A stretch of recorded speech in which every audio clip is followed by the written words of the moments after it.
Meatballs, Scandi food, or pheasant and coriander?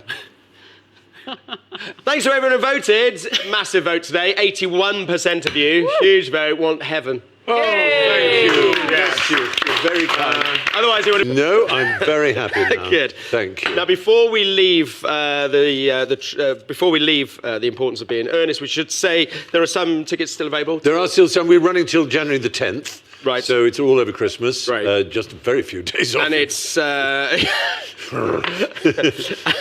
and it pays?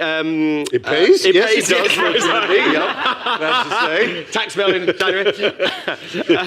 Anyway, Great to see it at Christmas. what's that? It'd be great to see the show. Yes, I think it is. It works as a kind of sophisticated pantomime, I suppose. Not too sophisticated, but a fun pantomime. Yeah, no, it is. It's a great watch, a really good watch. We've thoroughly enjoyed it.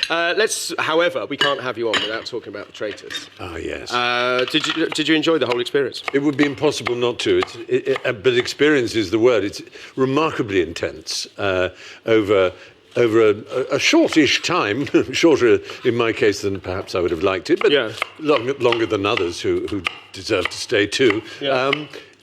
Every day is so packed with incident and emotional turmoil that it seems like a week.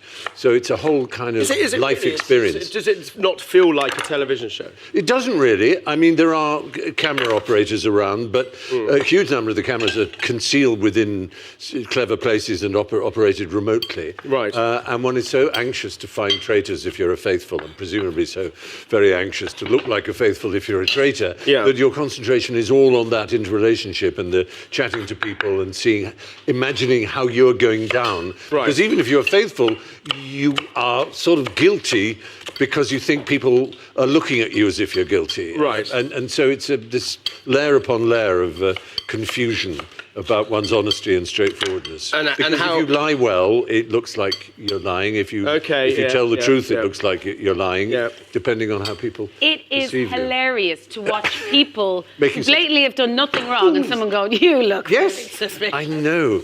Gosh, we made fools of ourselves. I think we broke the record as faithfuls for casting out fellow faithfuls at the round table. And we should talk about Celia Imrie as well, because she's wonderful. Celia, I've known Celia for years. We did a series called Kingdom together for 3 seasons, and she has always been known as a magnificent figure, both as a person and as an actress within the profession. But I'm so thrilled that people who may not have known her have got a chance to see how wonderful she is. She's a new queen for us. She is absolutely fantastic. I mean, she was on this show some time ago now. Congratulate the BBC on selecting such an interesting array. I mean, a lot of people who don't know rugby would not have known Joe Marler, and I think they would agree he is a remarkable person, fascinating and funny. You see a very different side to people. You do, don't you? Yeah. I mean, I know the word celebrity for a lot of people is a heck of a turn-off. You immediately want to retch or dry heave. But it's fun for me to be amongst people I may not know. I mean, I knew Jonathan and I knew Alan and Tom Daly. I knew, but there were plenty there I didn't, especially the younger ones. Nico, I was so sorry that I was one of the first to suspect him of being a traitor, and he barely lasted. But what a wonderful man he is. Nico looked a little bit guilty. He did look guilty. Maybe not even though he fault, wasn't. And those who don't know him, they should check out his YouTube. He is remarkable. I mean, because going into one of those kind of reality... That's it. And it could be very long. Not out of snobbery exactly, but I've always said to myself I'd never do one of those. I'd been asked to go to Australia and various other reality things. But what appealed to me about this was simply the nature of the game. It was invented by a Russian academic called Dmitry something, or possibly Vladimir, and he was trying to prove a point. He worked in group dynamics and psychology, and he wanted to show his fellow academics that a very small minority with information will always be more powerful and beat a huge majority without that information. In other words, that knowledge really is power. So he devised this game, which was variously called, I think, Mafia and Werewolf, before it got formatted by the Dutch, who are very good at these sort of things, into Traitors, as we know it. And of course, he's right. But the wonderful thing about the way the game works for television, as opposed to if you play it on WhatsApp or on a board game or all the other ways you can play it, is how the audience knows what the traitors know. They know everything. Yeah. So they see how stupid the faithful are. Would you have preferred to be a... Oh, no, I said to Claudia, I don't know if you saw No.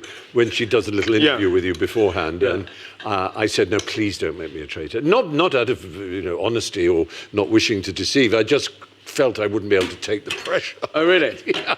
And also I thought everyone was going to think I'm a traitor anyway, which they kind of did. Yes. So when I got banished, I was pretty sure I was going to get murdered if I hadn't been banished. So, basically my time was up, whatever happened. Or possibly recruited, but even if you're recruited, people then think, oh, I bet he's been recruited.